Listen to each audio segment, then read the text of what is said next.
Hi, guys. Welcome to Red Dirt Catholics. This is Chris Beck. Today we have our special guest, James and Jayce. Hey, guys. This is wrong. Switch me. No, I want the big chair. Switch me now. Now I got to lean forward into the microphone. That was incorrect on so many levels. Yeah. You found a way to mess it up in the first 5 seconds, Chris. The first take was fine. I thought it was great. Well, it's great having you back, man. Happy How to long? be back. How long has it been since we kicked you out of the podcast? Oh, gosh. The podcast, it's probably been... Well, we were talking about this in the car. I don't think I've podcasted since my son Ignatius was born, and he's 2 next month. So it's been a minute. Yep, it's been a And minute. I ditched you guys for the great state of Texas Yeah, a few months ago. Yeah, and you're not even in P-town anymore. Thank you for acknowledging that it's called P-Town. I appreciate that. just for you, buddy, for this special time. I think the main changes we've had some people reach out and say like I miss the Chris bashing and so we haven't been able to. If it's the same person, it's probably my mom. we blew our speaker budget to get Chris here, so that we could bash him for all of you. I think Father Irwin at least is one who really appreciated our Chris jabs, but Yeah, jabs. Yeah, exactly. You only want me back to abuse me verbally. Anyway, today we're talking about love and fraternal bonding. No, I'm sorry.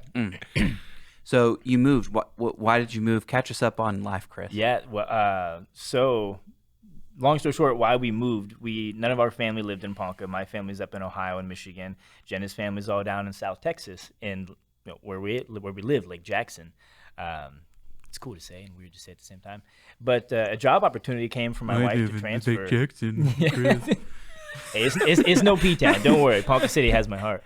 But yeah, a job opportunity came up, and it was great for her, and she really wanted to do it. And it was going to get us a paid move to be close to family. So if we had to pick to be near family, might as well get paid to do it. So we did. So I did not get transferred. St. Mary's and Father Carson didn't come with me. But yeah, other than that, I experienced my first Hurricane Barrel. It was only a Cat 1, and that's what they call it down there, Cat 1. And it knocked down my fence. So I'm a little bitter about that. But That's it. I've been getting I involved think your in house our burning Catholic down was school way cooler and than. the I meant that. parish. I don't care. I don't care about you. I was talking about the hurricane. That's all it did. Oh yeah, we We were all got- praying for you and there's worried still about people you without and- power who didn't have clean drinking water and who are still struggling. Oh. Most people are Well, those good. things are- But yeah, I mean, our house was that spared. sounds real. So your prayers were answered, Jay. Hey. Yeah, our prayers were answered by our fantastic in-laws who have a very nice generator. So we just went over to their house while they were on vacation and had power the whole time. I mean, yeah, we didn't get to live in our house for a week, but we weren't powerless in the Texas heat either. So it was pretty So nice. did you have to like board up the windows? And, So, funny you what is, say how, that. how does hurricane differ From tornado. From tornadoes? Okay, so that's the thing. Because I- hurricanes, in my opinion, this is a hot take from me. Hurricanes are stupid in comparison to, as far as their danger level, at least as far as loss of human life level, because you can just go away.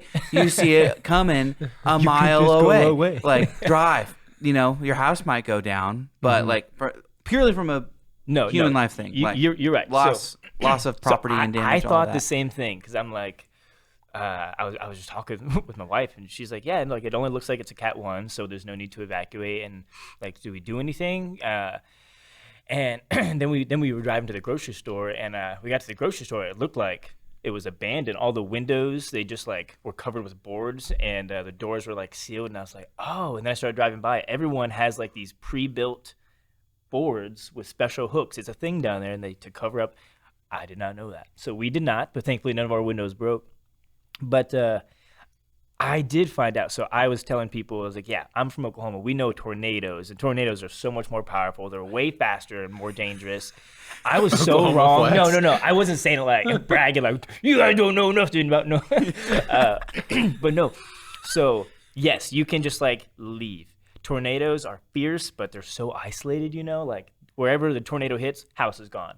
Hurricane, Houston floods. Houston is an hour and a half north from land, and people still get affected. So it's just like more widespread, even though it's not like as devastating wind-wise in terms of like calamity elsewhere. Yeah, Oh, interesting. it's kind of wild. much larger. and then you got on a flight. And then I got on a flight, and here I am. So happy to be here. Here you are. And how are the kiddos? We're getting the full update. Yeah, no, that's okay. Well, you can't have the full update. Just kidding. Can't handle the truth. You can't handle the truth. My son and daughter, they're going to turn 4 and 2 next month. So super excited because we have a bounce house. What's funny is we didn't tell Faustina that we were going to get a bounce house. We were just like, what do you want for your birthday? And she's like, listing off, like, I want a mermaid. I want a mermaid robot. She's insistent that there is a mermaid robot. I don't know what it is. And she doesn't watch much TV, so I know she's not seen advertisements. And she's like, and I want a bounce house. And we're like, Jen and I looked at each other like, how did you? Okay, well, yeah, maybe we can make that work. Did you tell her that we had a bounce house? I didn't tell you. So no, their birthdays, it's crazy. They're going to celebrate their birthdays next month. I've been trying to get really involved in our church, St. Michael's, Lake Jackson, shout out. Not as great as St. Mary's, because I love St. Mary's. Has a place in my heart. I can say that because I love St. Mary's. But yeah, just been living life as like a stay-at-home Catholic dad now. Because, like I said, Jenna got transferred. I didn't get transferred. So that's been a shift. Just figuring out how to be shepherded by the Lord in a new place, new environment, with no friends. So, I'm making some friends. I got to put them on blast in the podcast. So maybe like 2 months or so after they move down there, where I'm scrolling through Facebook and I see Chris's wife Jenna post on Facebook like says like, does anyone know any young Catholic couples in the Houston area? We're looking for a community. And the entire group chat was just like, Chris can't make friends. The best part about this is that so my wife wakes up super early, so she posted this in the morning before work. I found out about it, not from her, from the group chat, just like laying into me, like, what a loser, you can't find any friends, is it working? I'm like, what are you talking about? And then, of course, I see it on Facebook, and later that afternoon is finally when my wife texts me, and she's like, by the way, I don't think you'd be upset, but even if you did, it's already too late. But I did. And then she told me what she did. I was like, no, it's okay. I'm not upset. All my friends are. but it's okay. It's fun. Yeah, it's funny because it like didn't work. Like at Shocker. All. Yeah. Throwing something into the internet. No, I mean like a few people who Jenna knew. It's because this is where Jenna grew up in Lake Jackson. So, and she's kind of a name because she was a state wrestling champion. So it's funny when they say, like, who's your wife? Oh, Jenna Beck. She used to be Jenna Pisarski. Why did you say so? It's like, oh, everyone knows the Pisarskis. How does it feel to not have any clout anymore? Dude, it's funny. Yeah, okay. You're firmly it's a Jenna's husband. It's a Do you want to change your last name? 2-4. For those who watch The Office, that was the perfect Michael Scott face. No, so... What was the question? Chris Pisarski. No, stop. Don't put that in there. Have clout anymore. Oh yeah, no. We're gonna start referring to him. So as Pisarski. It's so funny. You don't know. I mean, so cliche. You don't know what you have until it's gone. I didn't realize Catholic people at least, knew who I was in Oklahoma City just because I've been around here for like a while, and we've done the podcast with y'all, and worked for a church. So people at the church work for me, and it was just so weird to not like walk into St. Michael's and people just being like, oh, do you want to lead a Bible study? Do you want to help with discipleship? Do you want to do this? Do you want to do that? They're just like, hi, welcome, have a seat. And then maybe they'll give me a look sometimes when my kids are screaming and I refuse to take them to the back. But other than that, it's just been like, I don't know. It's like, do you know? I know things. I can help you lead Bible study. Do you know how great your parish could be? No. If you just asked. It wasn't meant to sound like that. It was just, it's so weird because you guys understand it. Mm-hmm. If you are a young man, especially if you don't have a ring on, if you are a young man and, let's say 35 and under, and you go to a daily mass, you are going to be swarmed by a whole bunch of like sweet old ladies, sweet old men, and even whoever else is there being like, have you thought about going to seminary? Like, we need someone to help like lead our vacation Bible school. Like, they see that, oh, he cares. He wants to be, he's a man of faith. Let's get this guy involved. But when you have kids and a wife and you just are new to the parish, one, only a couple people have even said hello so far, so we got to work on that. But two, it's just like, everyone's like, oh, they got their vocation figured out. Like, if they want to help, they'll volunteer, but they don't pest you anymore. So it's like being married and not being known has been like just a weird transition. Like when you go to a new parish, people are just like, oh, welcome. I like your kids. They look really cute. What are their names? Okay, have a good day. It's like, huh. Is this what normal people's lives are like? Is this how the plebeians live? Now what's funny though is it's hard because I acknowledge that might be like the norm. But I'm only 32. The only big boy jobs I've ever had outside of like college was been for the church as a missionary or for a church worker. So I've always been known wherever I've gone, like in the church or the office or here at the Pastoral Center. And now I'm just like another parishioner. Just a regular guy. Do you find it, in some ways it could be disorienting and probably good for you, right? But in other ways, could it also be kind of restful? Like you're not being asked to be working? It has been bliss. I'm telling you.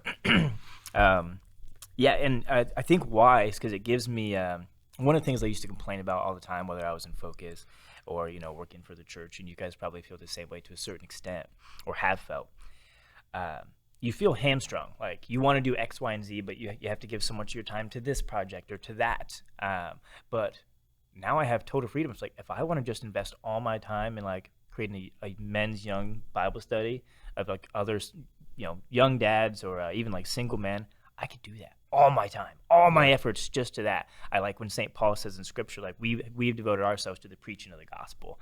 Like he's like, you deacon, you stay here, you take care of the widows and the children and the orphans. But we're just gonna go preach. That's my job, is to go preach. And now I guess I just kind of feel like I have that freedom. Like whatever God wants me to do, I can just dive in. I mean, as long as it doesn't interfere with nap time. But aside from that, I think there's just been like a lot of freedom in what I can do. How long do you give him this stage for? My honeymoon phase. Like, well, no, like not so much a honeymoon phase, but how long do you think it'll take for the parish to be like, oh, you gotta step up. You gotta step up. You gotta do stuff. 2 years, they'll figure it out by then. He'll have launched 4 Bible studies by then. Probably. Why does that guy keep kneeling when he receives communion? Don't you take it on your hand like you're supposed to? Who is that guy? I don't know. Yeah, 1 to 2 years probably. I think if Chris is, faithful though, there's a good chance. I mean, the constraints of vocation don't let you be like abundantly available everywhere. Like there's a good chance like you'll find your little spot, and you can. But I'm sure at 18 months he'll have to actually say no to things. Yeah. Which I am not known for, by the way. So St. Michael's, if you're listening, please, one at a time. Yeah. James and I went to the zoo yesterday with our boys, which was pretty darn fun. It's pretty epic. Yeah. So we get in, and I don't know, Peter's just kind of has that driver mentality within stuff. He's like, I want to do this. He's also a firstborn and doesn't have competition, so that probably helps. But so we were like, hey guys, what do you want to go see? And Peter's like, the red pandas or the park. And then we were asking James's kids, and they were like, sounds good. There wasn't much in the way of that. So the goal was to go to the red pandas, which just happens to be it is the farthest part away. The farthest point from the entrance. So we just are slowly making our way there. And our boys haven't gotten to hang out a ton, so it's always every few months, so they kind of have to start over. But after a couple of hours, Peter and Grayson were enjoying each other's company and hanging out. But then, just as like guys do, they just start competing with each other. And so they're a little ways off. James and I are talking about whatever, and then I just see Peter going like, they're trying to figure out who's taller. And Grayson was having none of it. Peter was stacking the deck because Grayson's a little older and a little taller. I don't know, probably 3 inches taller. Yeah. I mean, it wasn't huge, but I stopped doing that about like 4th grade. I always lost. There's no chance for me. No sense in measuring this. It was right. It was funny. It was right there. The Oklahoma Trail. There's a spot where they have like the Eagles like wingspan, and so it was right after that, and then they started, trying to figure out who was taller. Boys at the zoo. So what was the favorite part? I'm assuming not necessarily the red panda. Well, it would have been the red panda if the red panda were there. No, we walked all the way, and the red panda wasn't. The Lord knew you guys just neted some calories burned that day. Which I did. Like I might have jinxed this, but we were probably 70% of the way there, and I was like, Jayce, how much you want to bet the red panda's not there? He was like, the red panda's always been here when I've been here. I was like, I've come to the red panda and not seen it before. Who knows? Yeah, I was gonna say like, what do you do with what's he doing if he's not? Well, if you were a zookeeper, wouldn't you take the red panda out to hang out sometimes? Yeah, I guess that's true. Well, so I've seen red pandas; they're super cute, but I prefer real pandas though. I don't know how they've survived. They just like fall out of trees. They're so funny to watch. I would just want to hang out with like the real pandas, but sorry. Anyway. Just to make you feel better about yourself. Yeah. I mean, basically. I think their favorite. I think the biggest hit near the red pandas is a series of water fountains. It's kind of like a splash pad without all the toys. It's just the squirts that come out of the ground. Yeah. So the favorite part wasn't even an animal. Probably not. Should have went to a water park. So we get there. Yeah, basically. So we get there, and we walk by it the first time, and Peter's like, "Dad, let me go play in it." I'm like, "We're 2 miles from the. You'll be dry by the time we get to the car." Safe, sure. too. So he just starts running through it. Yeah. Having the time of his life, and then meanwhile, Grayson and Theo and Gabriel were like, everyone else is just kind of watching. Like, I don't know if I want my normal clothes wet. Yeah, they were like, I don't know. And so then we kept going, and we went and saw the non-red panda, the non-existent panda, but there was a Komodo dragon. There was. So that worked. But then we came back, and Peter was like, "Can I do it again?" And I'm like, "Sure." And so he's doing it, and everyone's getting closer, like me, James, and then James like put his head in at one point, and then it was chaos. They all started running through. And Dad did it. Fair game. Yeah, I think that's I put my head in, and then like, Grayson, you can put your head in if you don't want to get all the way wet. And he puts his head in, and then like 1 second after he puts his head in, because he got his whole back wet, he was just running through all of them, just like Peter. And then I love kids. And then we were there for 20 minutes. Oh, that's pretty great. awesome. It was like the whole first follower thing, Right. You ever seen that video? No. There's like a video on YouTube that shows like they're at like a music festival or something, and there's a whole crowd around, and then one dude just starts dancing like crazy, and it's just full bore, no holds barred, and then everyone's just standing there and watching him, and it's like painful to watch. Like you're like, wow, this guy's a total loser, basically, as you're watching it, and then a certain amount of time goes by, and then one person joins.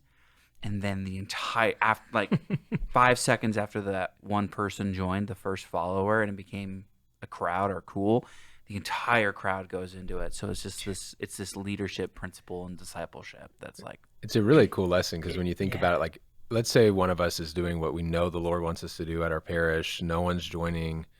Like, if you can withstand it until you get one first follower, like everyone who was watching was split. Like, part of me is kind of judging this because I don't know that I want to go there, but a big piece of me really wants to jump in with you, but I'm scared. One follower goes in, okay, yeah, I want to do that too. That's so true. That's yeah, I'm gonna ponder that for a while. That might be a good transition. Speaking of following. Yeah, speaking of following, so today we're talking about the Good Shepherd and being shepherded and interacting with those who don't have a shepherd or are not paying attention with their shepherd. Absolutely. So Psalm 23 is kind of the big basis for that. Do you think Psalm 23 is a big basis. We could read that, but also what kind of brought it to mind was, I don't know when this will air, but a recent Sunday's reading, the gospel refers to us being sheep as well. At the end of it, after Jesus is tired and speaking to the crowds, the gospel writer says his heart was moved with pity for them, for they were like sheep without a shepherd. And he began to teach them many things.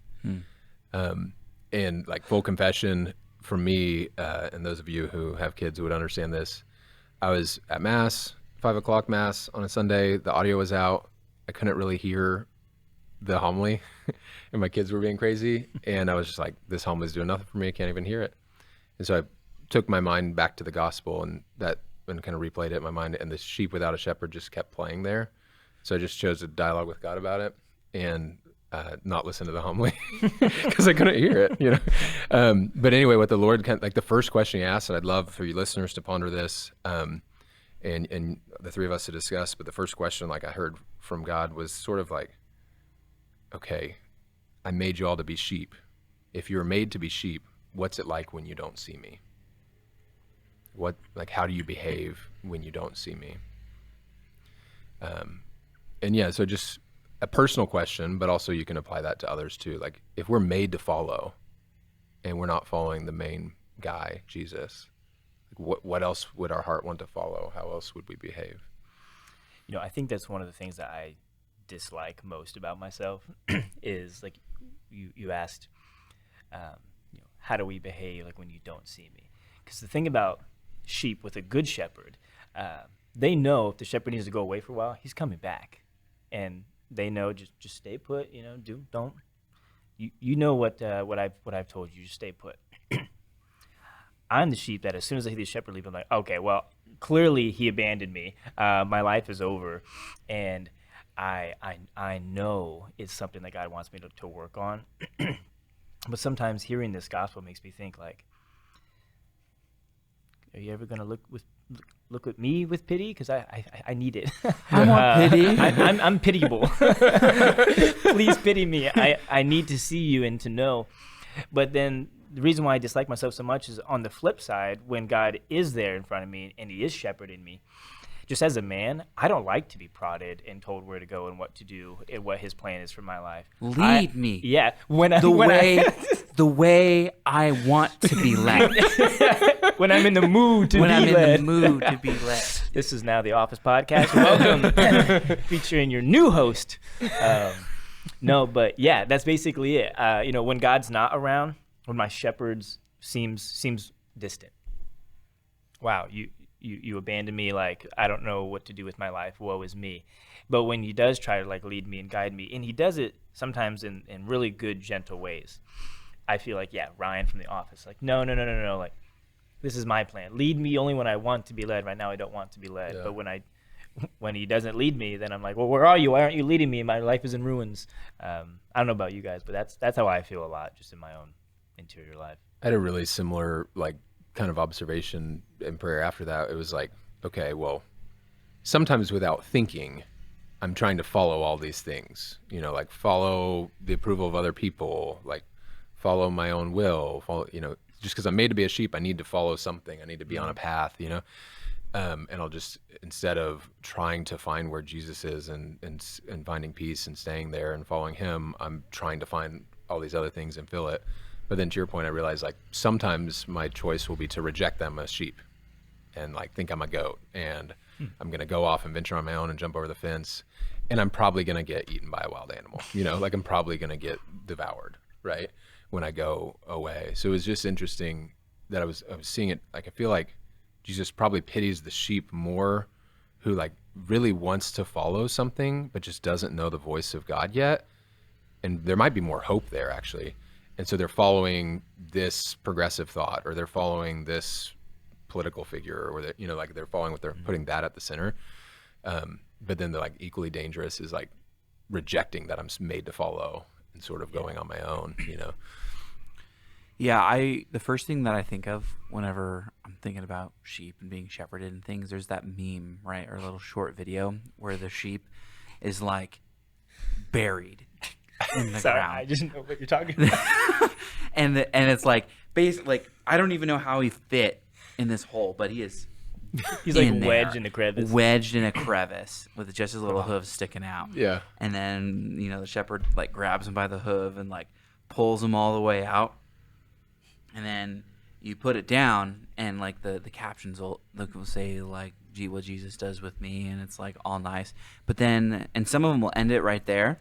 But then there's the real ones who know what the Christian life is like, and it plays what happens to the sheep right after. And so the sheep is just bouncing around, super happy. You can't believe it. And within 10 seconds, right back down into the crevice. And I think that there's a sense of like that's what I think about when I'm not wanting, or just when I don't see the shepherd, is that I'm just on the whims. Mm-hmm. Left to my own devices, I'm just back in that hole. Yeah, well, it's not so much like I'm not trying to go to that hole. It just happens. It always happens to me. But there's just like a sense of I'm not paying attention. Yeah. Like there's an asleep sleepness. There's a Sleepness. yeah. Well, just non-alert Nice. and like this sounds good.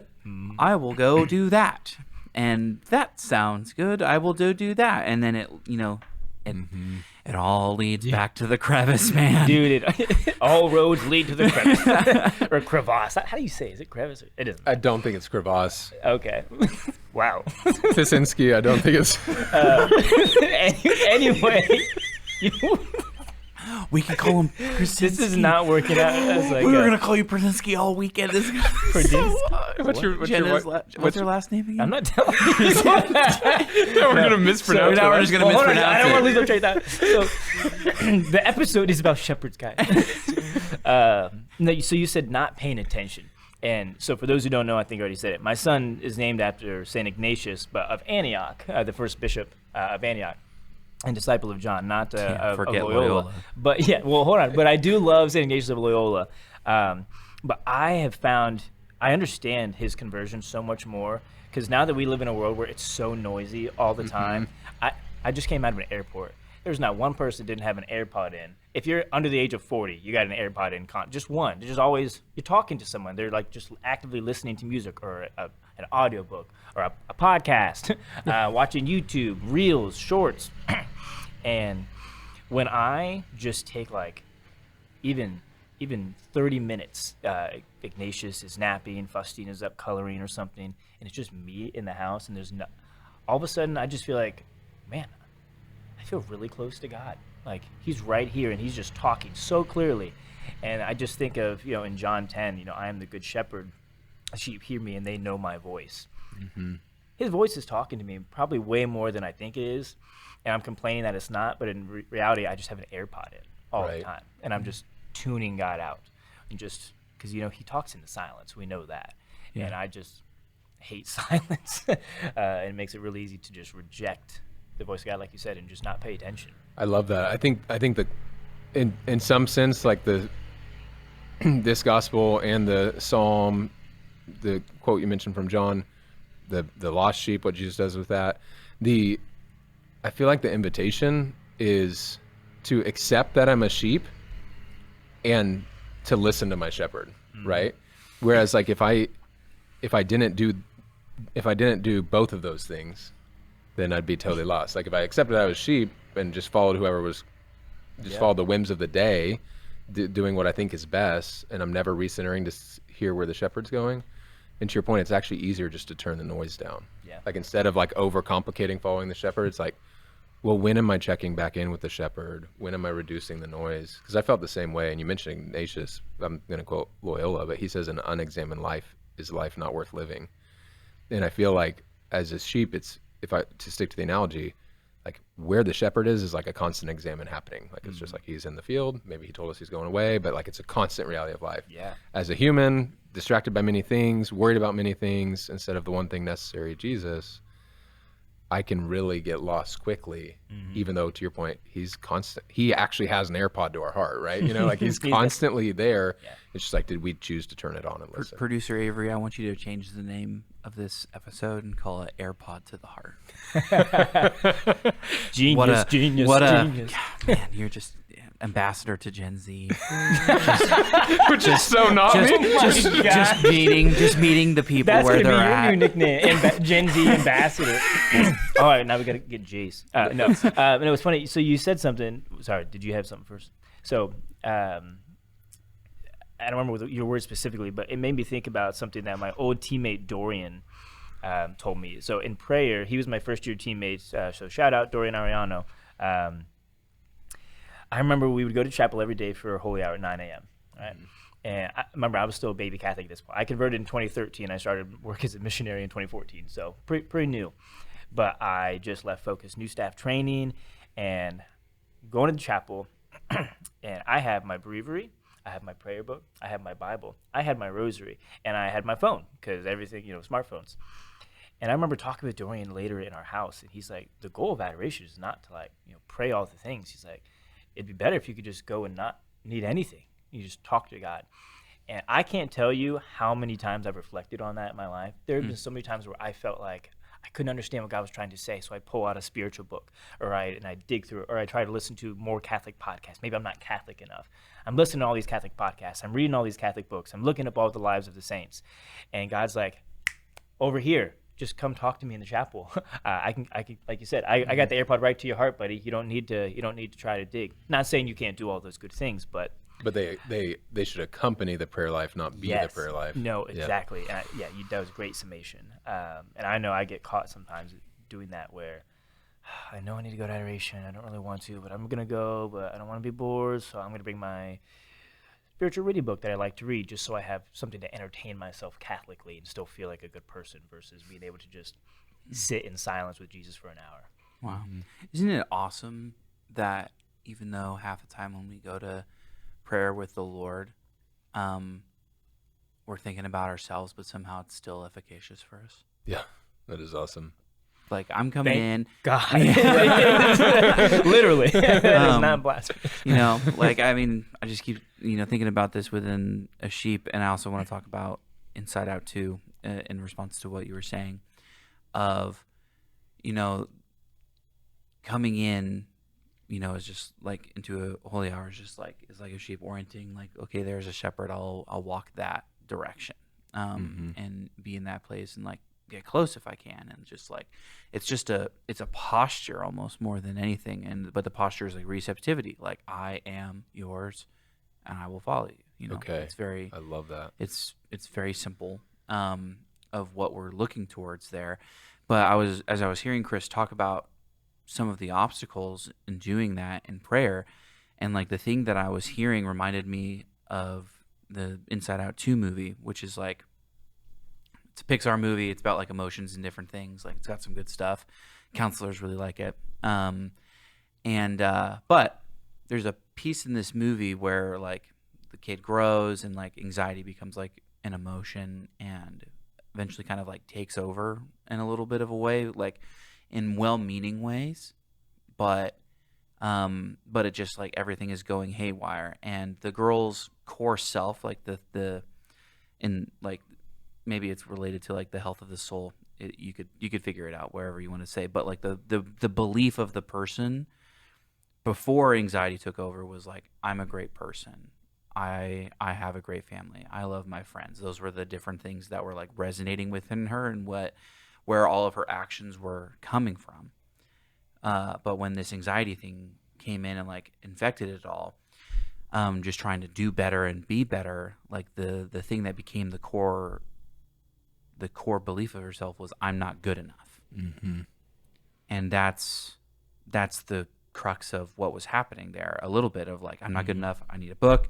I'm not good enough. I need the rosary, and we are, is the reality, regardless of how sinful we are. I'm so sinful, but we are just beautifully chosen, and the shepherd's like uninterested. It doesn't matter how often you run into the crevice. And that's just a really important thing to like note, that you just being there and paying attention is the point. I love that you mentioned this and like our posture and disposition of heart. And I had kind of a follow-up question I wanted to ask us all, but I want to reframe what you just said through like an analogy of like kingship, and that we're an heir to the king. So like Jesus, the Trinity, King of the universe, he invites us. Imagine he's a real king. He invites us into his. I mean, not a real king. Imagine he's an earthly king. He's always here. Imagine he's real. Imagine God is real for a minute, guys. Just bear with us. Well, actually, that might be helpful. Like, remind yourself he's real. Step one: God exists. He's real. But like, imagine it's in physical form, and the king's inviting you into his home for dinner, right? Because and the pretense is he took interest in you. Like, he wants to know you. Like, this heir of mine is very interesting. The anxious person who doesn't think they're good enough and all of these things, which I find myself being lots of times, I'm going to take in like the things I've been working on and like the stuff that I'm proud of. And like, I want to show them that. Like, maybe I'm a general. I'm going to take like all the after action reviews and all this. The king wanted dinner. The king wanted to be us. And so like when we come to prayer, like the Lord, he just wants to be with us. He wants to tell us something. He wants to show us something. He really cares not that much about our after action review, the perfect things we're doing. You know, he really wants to be with us. So I want to ask the follow-up question. In the Psalm, it says, "The Lord is my shepherd, I shall not want." Was AirPod to the heart. There you go. We changed our title. So the psalm that accompanied the reading says, "The Lord is my shepherd, I shall not want." I'm just curious from you guys, like, what's that say about the Lord that we shall not want? He's our shepherd, we shall not want. And what's that say about what he desires for our interior? The Lord is my shepherd, I shall not want. Well, it's hard. So on the second part of your question, what does that mean for like my interior? It kind of goes back to, again, like what I was telling you that my friend Dorian told me, and I'm not there yet. I'm still working on it. But I remember having this conversation one time with a friend, and we were talking about how I felt whenever I would sin, even if it wasn't like a bad sin, even if it was, maybe it just like had like a bad week. I didn't get adoration that week, or I hadn't really prioritized my prayer life the way I should have, and just feeling like the scum of the earth, right? And we were talking about how, as you're ascending Mount Carmel, as you're climbing your way to heaven in this life, when you fall, you don't fall all the way down the mountain. And even if you feel like you have, a quick confession or, a quick repentance, and God lifts you right back up, like he says to St. Therese. You don't have to claw your way back to where you were just because you fell. And in my interior life, I know I struggle with, I know I don't need anything. God, I just need you. I not to oversimplify it, but at the same time, to oversimplify it, Padre Pio, I think, said it best: pray, hope, and don't worry. Mm-hmm. Chris, I got this. I'm your God. Like, I'm kind of a king, and I am real. You have nothing to worry about. Needed. It's like, well, but I have all these worries. I said, you have nothing to worry about. Did I stutter? Yeah. This really is the Office podcast. Which, to your point, like in the same analogy, like if we were a general in the king's army or whatever, and he said, you need not to worry about that. It's all been arranged, taken care of it. Like, you want it. Yeah. Right? That's true, yeah. And so like he is more real, our king, than that analogy, for sure. Mm-hmm. Yeah, the thing that, like, the first thing that the I shall not want thing, well, two things it makes me think of. Like, first thing is that Audrey Assad song. Beautiful song. I shall not want, which I always put on when I need a good cry, basically. I'll put the AirPods into my ears, and then it goes to my heart. There you go. Well, I can't so just sit here and cry. I just want only you, Lord. And also, like, a first reaction is just like, Psalm 23, when I was younger and was Protestant and in these like Bible memorization classes and things called Awana, for those of you other converts out there, like I distinctly remember like the picture of the shepherd that they put on that thing. It's just kind of like a little cartoon shepherd thing, but it just like it sticks out in my brain. But I mean, there's just claiming dominion over our heart is like what I am imagining. And like, as a guy, I don't like being dominated or claimed or being a part of that dominion. There's a really natural like resistance to that receptivity. But I mean, I feel like the Lord's desire for us in that is just to make it as easy as possible. Mm-hmm. But it's so easy that we just feel like we have to do extra credit work. Mm-hmm. Yeah, I think I know. I've always been a little bit jealous of the way that it seems like women have easier receptivity to like the love of God, like especially like, oh my gosh, sisters. There's nothing better than a religious sister. They're just like, so but like great witness. They get to wed Jesus, right? They just get to like receive his love and give him all of theirs. But yeah, like as a man, it's different. But it's never mind. It's not as funny. But yeah, the shall not want that you're talking about, and just accepting, even though all we hear when we're bad or when we feel bad or sinful is you're worthless, you're useless, you're stupid, all these things, is the fact that God made us so awesome that he just like you said, the king, all he wants to do is spend time with us because he thinks we're so dang interesting. Chris, you could talk to me for days and I would not get tired of it. I'm like, are you sure? Have you heard me talk? I mean, for those podcast listeners from the early seasons, they Jayce know. almost went, yeah, right. But he was loving you a little more. And he's like, no, you don't need to bring anything to impress me. Yeah. But like you said again, like that male mentality, I want to impress the king. Like, Yeah. let me show you what I've been doing. Mm-hmm.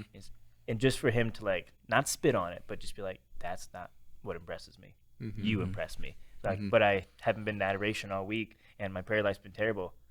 You impress me, Mm-hmm. and I still love you, and I hate that because I know that. But all I think is like, but I want to be worth your impressedness. You know what I Mhm. mean? Yeah, the idea of being worthy enough to go to prayer is a big thing. Yeah, that's tough. I feel like there's a double meaning to this, I shall not want. Like, and for me, like the first conviction was like, why are you doubting that the Lord's providence reigns over everything? Like, why do you have little faith doubt that I can take care of everything? Right? Like, that's the first thought. Like, Weenie. in some sense, he's saying I shall not want because he's going to provide. Yeah. Right. And so like, I need to like reassent to and believe that truth. And in the other sense, the second phrase becomes easier if I'm already in that place. But like the disposition of my heart should be from a place of believing that, like, I really don't need anything. I really don't want anything. Like there's no reason for me to want something. The thing that I think is disordered or that's off or that will fulfill me or that I'm not perfect enough in, like the Lord is actively providing for that. Yeah. Yeah. And that you quoted, desire. you mentioned, Saint Therese, like I love her quote, let nothing disturb you, let nothing disturb you, let nothing frighten you. All things will pass away. God never changes. Patience obtains all things. Whoever has God lacks nothing. God alone suffices. And like, I guess my prayer for us and for the audience and for all of us Catholics is like, Lord, can you make our hearts be that pure to realize like, actually that thing that, triggered me and I'm agitated or worried now, like, it's like not really that real. Like, It's far less real. it's and nothing. And actually, let's take that. Let's say a huge failure, like you totally, like a huge failure that you totally rock bottomed on, whether it be material or spiritual. Like, are you materially any different, like as a human? Like, did anything about your dignity or worth change? Like let's say I made terrible decisions and gambled my whole life away on some silly investment and my family's poor, like, and starving. Like, yeah, I failed on the duty, but like, did anything change in my essence there? Mm-mm. Did anything about my children's essence change? Still a sheep, baby. Yeah, right? I'm still chosen in his, Yeah, clearly a sheep if I were, It's been a while, podcasters. But yeah, I don't know. I just wanted to kind of ferment on that. Like, Yeah. so much stuff that I'm letting disturb me, like, just like not even real. Well, It and changes nothing about who I am and how he made me. see, and the thing about that is and I know I'm harping on it, but it's because it's so noticeable in my own life, and I know it probably would be to everybody else. I don't remember what saint it was, maybe Pio, but you can't stop on your path for every barking dog, and we just allow too many dogs to bark at us. Like, again, I allow things to bother me that shouldn't bother me. I allow so much noise in my life that it just, when I'm scrolling through social media and it's all political debate, this, and this, and oh, the world is in catastrophe. All of a sudden, I'm anxious. I'm just worried about everything, and I hear more dogs barking, Mm-hmm. and it just, I'm intentionally bringing more things into my life that make me worry. Like, God, can you handle all this? Can you deal with all this? Look how crazy the world is. Look how crazy my life is. But if I just live my life in me, my wife, my kids is like our little family bubble in our Catholic parish bubble, and just move one day at a time, how much less would I be worrying, will God take care of all my wants? Mm-hmm. Yeah. And he will.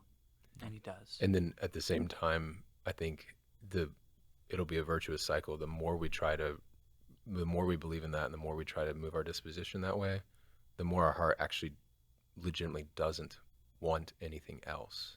So it's not meant that we're not in need, but we've actually moved to a place like, no, I actually don't want that person to like think I'm cool. Yeah. Like, I want Jesus.